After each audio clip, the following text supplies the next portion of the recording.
हनुमान् श्रीपदो वायुपुत्रो रुद्रो नघोजरः अमृत्यवीरवीरश्च ग्रामवासो जनाश्रयः धनदो निर्गुणः शूरो वीरो निधिपतिर्मुनिः पिङ्गाक्षो वरदो वाग्मी सीता शोकविनाशकः शिवः शर्वः परो व्यक्तो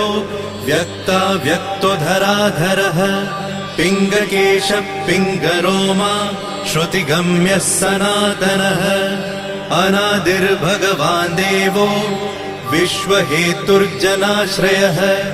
आरोग्यकर्ता विश्वेशो विश्वनाथो हरीश्वरः भर्गो रामो रामभक्तः कल्याणप्रकृतिस्थिरः विश्वम्भरो विश्वमूर्तिर्